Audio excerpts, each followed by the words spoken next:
बिस्मिल्लाहिर्रहमानिर्रहीम। अस्सलाम वालेकुम नाजरीन, आप देख रहे हैं तामिल इरशाद और मैं हूं साहिल नज़ीर वानी। नाजरीन, आपको बता दें आज हम मौजूद है वर्ल्ड्स फेमस टूरिस्ट डेस्टिनेशन पे। नाजरीन, हम बात कर रहे हैं, हम गुलमर्ग में है और हमारे साथ जो आज शख्सियत मौजूद है गुलाम जिलानी जरगर JKAS, जो कि CEO Gulmarg development authority and managing director cable corporation, हमारे साथ आज एक्सक्लूसिव बात करने के लिए तैयार है।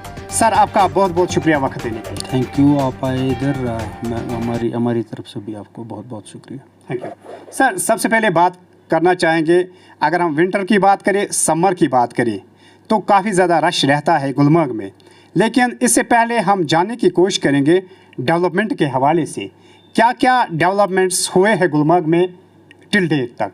जी सर। देखिए, आपने खुद भी देखा होगा कि गुलमर्ग चेंज लग रहा है जी। बहुत सारी डेवलपमेंट्स जो है पिछले 1-1.5 साल में हमने यहाँ पे कर लिए गुलमर्ग में। लास्ट ईयर जब मैंने ज्वाइन किया था तो मैंने एक चीज़ मार्क की थी कि यहाँ का डेवलपमेंट जो है वो हौश पौश टाइप हो रहा था। एक प्लानिंग नहीं हो रही थी, एक डायरेक्शन नहीं मिल रहा था यहाँ की डेवलपमेंट को। फिर उसी दिन मैंने क्या कर लिया, मैंने एक आर्किटेक्ट हायर किया। जी। एक अच्छा सा आर्किटेक्ट मैंने हायर किया आफ्टर टेंडरिंग, उससे मैंने डिज़ाइंस ले लिए। तो ये जो अभी आप गुलमर्ग की डेवलपमेंट देख रहे हैं, गुलमर्ग का चेंज स्ट्रक्चर देख रहे हैं, ये हमने आर्किटेक्ट से डिज़ाइंस ले लिए थे, आर्किटेक्ट से हमने ड्राफ्ट्स ले लिए थे। कुछ काम हमने लास्ट ईयर कंप्लीट कर लिए, इसमें से कुछ काम हमने इस साल कंप्लीट कर लिए।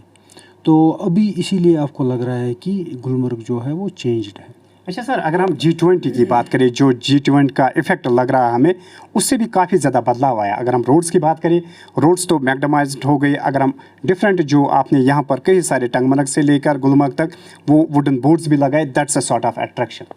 देखिए, मैं यही बता रहा हूँ आपको कि लास्ट ईयर जब मैंने देखा था यहाँ पे प्लान्ड लेवल से डेवलपमेंट नहीं हो रहा था, इसीलिए मैंने एक आर्किटेक्ट यहाँ पे हायर किया था।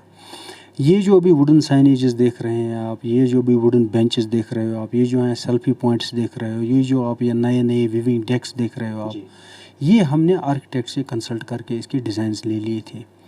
दो चीज़ हमने इसमें ध्यान रखा कि जो भी चीज़ यहाँ पे बने वो एनवायरनमेंट के पूरे मुताबिक बने और टूरिस्ट्स को अट्रैक्टिव बने। इस चीज़ का हमने ख्याल रखा। दूसरी चीज़, जो एंट्रीज़ एग्ज़िट्स पे यहाँ पे प्रॉब्लम हुआ करती थी, वहाँ पे स्लाइड्स आया करते थे तो रोड पे स्लाइड का वो मलबा शलबा चढ़ जाता था, तो दिक्कत हो जाती थी टूरिस्ट्स को अंदर बाहर जाने में, और टूरिस्ट्स को एक अच्छा इंप्रेशन गेट पे ही नहीं मिलता था। उसमें भी आपने देखा होगा कि हमने एक नॉवल टाइप की बेंडिंग उसमें कर ली है।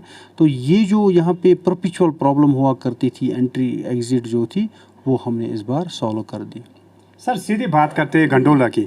जब भी कोई टूरिस्ट यहाँ पर आता है, चाहे लोकल्स की बात करें, इंडियन टूरिस्ट्स की बात करें, फॉरेनर्स की बात करें, तो शौकीन होते हैं कि वो गंडोला राइड करे। अगर गंडोला को लेकर बात करें, गंडोला में आपने कौन सी नई इम्प्रूवमेंट लाई है? देखिए, आपने सही बोला। गुलमर्ग की मेन अट्रैक्शन जो है वो गुलमर्ग गंडोला है। मोस्ट ऑफ द टूरिस्ट जो गुलमर्ग आता है वो गंडोला को ही राइड करने के शौक़ से आता है। तो गंडोला में लास्ट ईयर से हमारी फ़िगर्स टूरिस्ट की बहुत ज़्यादा बढ़ गई हैं। 1-2 साल से हमारी बहुत ज़्यादा फ़िगर्स आ रही हैं। तो अल्टीमेटली जो इसका प्रेशर हमारे गुलमर्ग गंडोला पे पड़ता है।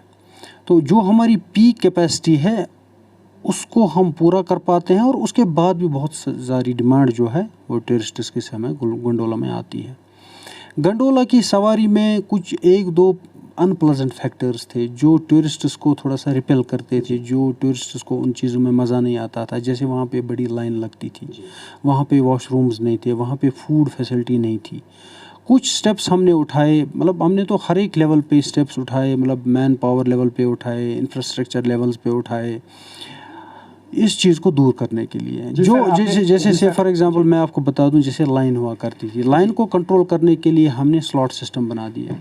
पहले जो टिकट निकला करती थी उसमें लिखा होता था कि रिपोर्टिंग टाइम 9 बजे, तो सारा टूरिस्ट जो है वो 9 बजे रिपोर्ट कर लेता था। उससे क्या होता था, उससे लाइन बढ़ जाती थी, वो लाइन फिर दिन भर रह जाती थी। हमने स्लॉट सिस्टम क्रिएट किया। हम आजकल 4 स्लॉट्स पे जो ही कोई टिकट बुकिंग करता है उसको 4 टाइम्स मिल जाते हैं। कुछ लोगों को रिपोर्ट करना पड़ता है 8 बजे, कुछ लोगों को रिपोर्ट करना पड़ता है 9 बजे, कुछ को मतलब सर 11 यहाँ पर बजे। हम ये कहेंगे उसमें एक रिलैक्सेशन आ गई है। उसमें हम कहेंगे कि उसमें एक स्टैगर्ड मैनर में डिफरेंट टाइम्स पे लोग अराइव हो गए, उससे लाइन ख़त्म हो गई। For the first time in the history हमने कॉफ़ी पॉइंट भी लगा दिया, जो वहाँ पे आपको आजकल नेशनल स्टैंडर्ड का फूड जो है अफरवट में भी मिलेगा। फूड भी मिला, वॉशरूम्स मिले। उसके बाद हमने बहुत सारी इंफ्रास्ट्रक्चर में भी इम्प्रूवमेंट कर ली और मैन पावर में भी। जैसे फॉर एग्जांपल वहाँ पे लोगों को सर्विसेज अच्छी नहीं मिलती थी, हमने प्राइवेट सिक्योरिटी हायर कर ली। प्राइवेट सिक्योरिटी की वजह से लोगों को, टूरिस्ट्स को और ज़्यादा असिस्टेंस मिल रही है। हमने जो हमारा बेस्ट स्टाफ था केबल कार कॉरपोरेशन में, हमने उनको शिफ्ट किया फ्रॉम श्रीनगर टू गुलमर्ग। और अगर हमारा कोई हेड ऑफिस में भी कोई स्टाफ होता है, हम उनको शिफ्ट बेसिस पे हफ्ते में 1 या 2 दिन उनको यहाँ पे हम ड्यूटी दिलाते हैं गुलमर्ग में। उससे ओवरऑल एक्सपीरियंस जो टूरिस्ट को है वो बेटर मिला। तो उससे क्या हो गया कि और ज़्यादा डिमांड बढ़ गई गंडोला की। Exactly sir, you are right. At the same time जब हम ये बोलते हैं कि गुलमर्ग में काफ़ी ज़्यादा डेवलपमेंट हुई है, हम इस चीज़ को भी देखते हैं। But on the other hand sir, जो लास्ट टाइम डिफरेंट पोर्टल्स पे न्यूज़ आ गई थी फेक गंडोला टिकट्स के बारे में, सर उसकी हकीकत क्या थी? देखिए, टू बी फ्रैंक इनफ, मसला स्टार्ट हो गया था जैसे मैंने बताया कि डिमांड बहुत ज़्यादा है। जब डिमांड बहुत ज़्यादा है तो सप्लाई, देखिए ये फॉर एग्जांपल एक गाड़ी है, गाड़ी की 50 सीट की कैपेसिटी है, उसमें हम 100 लोगों को नहीं बिठा सकते हैं। यही वजह यहाँ पे हुई थी, जब डिमांड बढ़ गई थी, बहुत ज़्यादा बढ़ गई थी, तो कुछ लोग बीच में आ गए थे। फेक टिकट्स नहीं, वो बेसिकली क्या कर लेते थे, वो किसी और नाम से टिकट बुक किया करते थे। फिर उस टिकट पे दूसरा बंदा चढ़ता था। से फॉर एग्जांपल, अगर फॉर एग्जांपल राजकुमार के नाम पे वो पहले टिकट बुक करते थे, इस पे राजकुमार नहीं, इस पे राम कुमार चढ़ जाता था। तो ये क्या कर लेते थे, फेक नेम उस पे पहले टिकट बुक किया करते थे और फिर उसको मॉडिफाई करके किसी रियल बंदे को भेज देते थे। उसमें वो एग्जॉर्बिटेंट प्रॉफिट्स कमाया करते थे। केबल कार को नुकसान नहीं होता था, क्योंकि केबल कार को जो बेसिक प्राइस टिकट का था वो उनको मिल जाता था, लेकिन बीच में ये ब्लैक मार्केटिंग करके इसमें ज़्यादा पैसा कमाते थे, जिससे ओवरऑल गुलमर्ग गंडोला की बदनामी होने लगी थी। इसका जो ही हमारी नॉलेज में ऐसी चीज़ें आ गई, ऐसा हो रहा है, हमारी चेकिंग स्क्वाड जो है हमने उसको टाइट किया, हमने मैनेजमेंट को अलर्ट कर दिया। वहाँ पे ज़्यादा से ज़्यादा चेकिंग्स हो गई, अच्छे से चेकिंग्स हो गई, और हमने कई एफआईआर जो है इसमें लगा दिए। हमने 8-10 एफआईआर लगा दिए, उससे एक अरेस्ट्स भी हो गई, उससे एक डेटरेंस का माहौल उनमें क्रिएट हो गया ब्लैक मार्केटर्स में। ऑटोमेटिकली ये सिस्टम कंट्रोल हो गया। पिछले 1 महीने 1.5 महीने से हमें तकरीबन कोई शिकायत इस बारे में नहीं आ रही है। सर ये तो बहुत अच्छी बात हुई, जो इसमें कुछ धांधलियाँ करते थे या कुछ फेक सिस्टम चलाते थे। क्या सर फ्यूचर में हम एक्सपेक्ट करेंगे कि ऐसी कोई कंप्लेंट नहीं आएगी? क्या आपने अपने सिस्टम को स्ट्रांग इनफ कर दिया है कि फ्यूचर में ऐसी शिकायतें नहीं आएगी? देखिए, इस चीज़ को कंट्रोल करने के लिए हमने और भी स्टेप्स उठाए। एक तो मैंने बताया कि हमारा चेकिंग सिस्टम हमने एनहांस कर दिया, हमने एफआईआर्स लॉन्च किए। हमारा जो सिस्टम, जो हमारा रोप वे, वो ऑपरेट होता था 9 बजे से। 9 बजे से लेके हम ऑपरेट करते थे। इस चीज़ को कंट्रोल करने के लिए और डिमांड को और बढ़ाने के लिए, हम सेटिस्फाई करने के लिए हमने सुबह का स्लॉट स्टार्ट किया 8 बजे से 9 बजे। अब हमारा रोप वे जो है वो सुबह 8 बजे स्टार्ट होता है। उससे बहुत सारे फ़ायदे हमें गुलमर्ग को भी मिले। गुलमर्ग में एक्टिविटी जो है वो लेट स्टार्ट हुआ करती थी। जब हमने 8 बजे का स्लॉट स्टार्ट किया, गुलमर्ग की एक्टिविटी भी 8 बजे से स्टार्ट होने लगी। तो यहाँ पे इकोनॉमिक आवर, जो काम करने के आवर्स लोगों को मिलते थे, वो और ज़्यादा बढ़ गए। और ये 8 बजे से 9 बजे वाला स्लॉट जो है, जी सर, ये हमने एडिशनली क्रिएट किया। इसमें जो भी लोग आते हैं, वो जो हम ऑलरेडी ले लेते थे रोप में, उससे ज़्यादा आ रहा है, नंबर 1। नंबर 2, हमने एक सिस्टम स्टार्ट किया तत्काल का। नॉर्मली हमारी बुकिंग जो है वो 1 महीने पहले लोग किया करते थे, 2 महीने पहले लोग किया करते थे। जो टूरिस्ट, मतलब जिसको रिसेंटली प्लान बनता था गुलमर्ग का, उसको कहीं से कोई कोटा नहीं मिलता था। आज के डेट में आपको एक तत्काल कोटा भी मिलेगा। तत्काल कोटा में हम क्या कर लेते हैं, 2 दिन पहले 5 बजे हम पोर्टल खोलते हैं। उसमें एक कोटा हमने रखा है। से फॉर एग्जांपल, अगर आपको 10 तारीख को गुलमर्ग आना है, आप 8 तारीख को हमारे पोर्टल पे शाम के 5 बजे जा सकते हैं। आपको बुकिंग्स वहाँ पे मिलेंगी। आप 10 तारीख की को ज़रा बताएंगे वो पोर्टल क्या है, कैसे वो करें? हमारे पोर्टल पे जो केबल कार कॉरपोरेशन का, जिसमें नॉर्मली बुकिंग करने के लिए लोग जाते हैं। करना क्या है, अगर फॉर एग्जांपल आपको 10 तारीख की टिकट है, आप 8 तारीख को 5 बजे हमारे पोर्टल पे आइए, 1-2 मिनट पहले ही आइए, वहाँ पे ट्राई करते रहे, आपको 5 बजे फ्लैश होंगे हमारी टिकट्स। जी सर। उसमें आप कल नहीं परसों के लिए टिकट्स बुक कर सकते हैं। ये फैसिलिटी हमने लोगों के लिए रख दी। इस वजह से भी हमारा जो लोड था, हमारा जो प्रेशर था, वो बहुत कम हो गया। अच्छा सर, अगर हम बात करें, यहाँ पर कई सारे लोग काम करते हैं, रोज़गार कमा लेते हैं। इन हॉर्स राइडर्स की बात करें, जो लोग घोड़ों से वाबस्ता है, टूरिस्ट इस चीज़ को भी पसंद करते हैं। क्या आपको लगता है इसमें कुछ एनहांसमेंट करने की ज़रूरत है? देखिए, आपने सही बताया, ये घोड़ा जो है ये यहाँ की स्पेशलिटी है। तो इसमें हम ये एक अच्छी चीज़ है, एक यूनिक एक्सपीरियंस मिलता है टूरिस्ट को। देखिए, गाड़ियाँ जो हैं, गाड़ियों में, ट्रेन्स में, एरोप्लेन्स में टूरिस्ट हमेशा चढ़ता ही रहता है। गुलमर्ग आके जब वो घोड़े पे चढ़ता है तो उसको एक अलग एक्सपीरियंस मिलता है।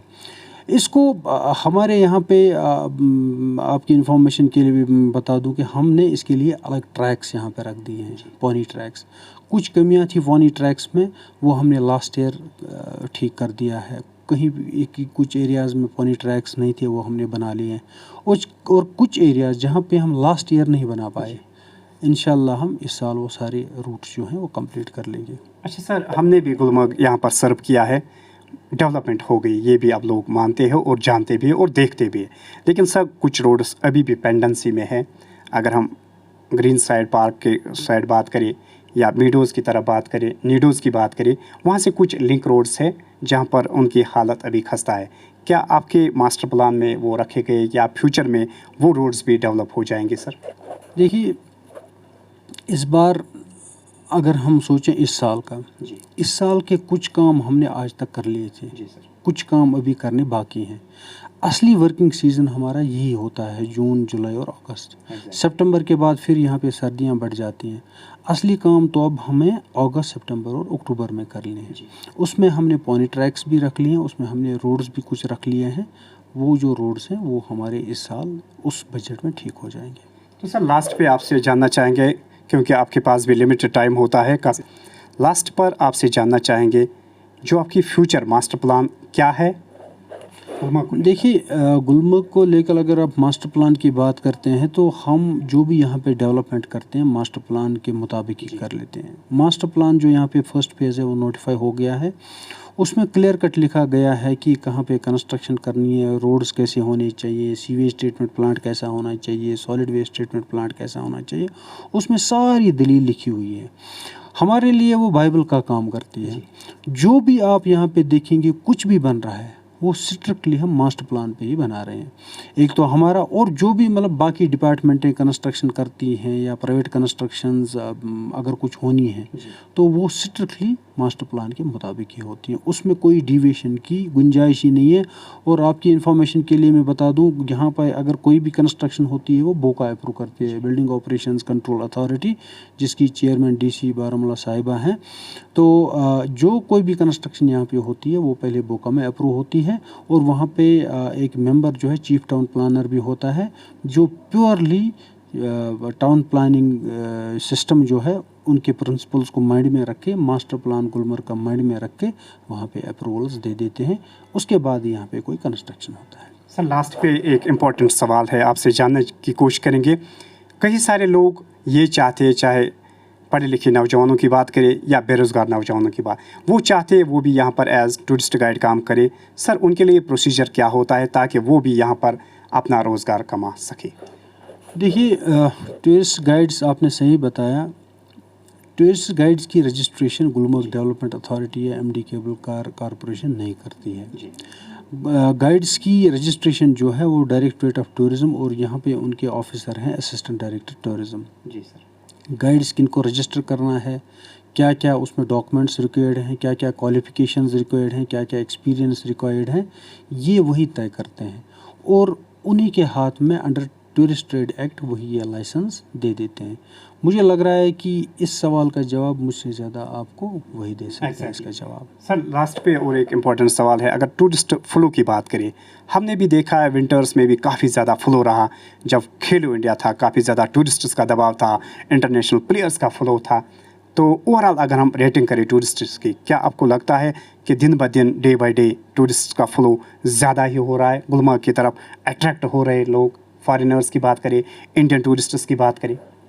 देखिए जैसे कि मैंने आपको बताया 3 वजह थी कि टूरिस्ट फ़्लो बढ़ गए। पिछले 1-2 साल से हमारा बहुत टूरिस्ट फ़्लो यहाँ पे हो रहा है।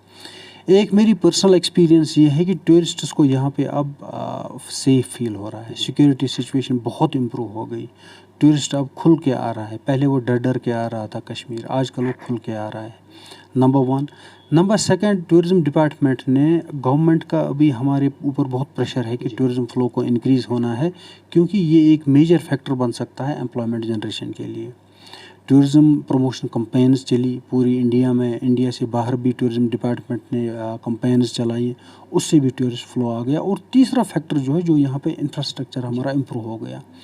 गुलमर्ग में जैसे अभी हम बता रहे थे कि गुलमर्ग में भी और उसके साथ साथ गुलमर्ग गंडोला में भी इंफ्रास्ट्रक्चर है वो बहुत ज़्यादा इम्प्रूव हो गया। एक मैसेज चली गई कि यहाँ पे सेफ़ है टूरिस्ट, यहाँ पे अमन है। दूसरी मैसेज ये चली गई कि कश्मीर खूबसूरत है। तीसरी मैसेज ये चली गई कि इस खूबसूरती को मेंटेन किया गया है, वहाँ पे इंफ्रास्ट्रक्चर ठीक है, वहाँ पे फैसिलिटीज़ ठीक है, तो टूरिस्ट बहुत ज़्यादा आ रहा है। मई में थोड़ा सा हमारा लोकल टूरिस्ट अभी थोड़ा सा कम हो गया, क्योंकि मुझे लग रहा है आप अभी खुद भी देखते हैं कि अभी हमारे घरों में ब्लोअर्स ही चल रहे हैं, हीटर्स ही चल रहे हैं। थोड़ा सर्दी की वजह से अभी हमारा मई में थोड़ा सा लोकल फ़्लो जो है वो कम हो गया।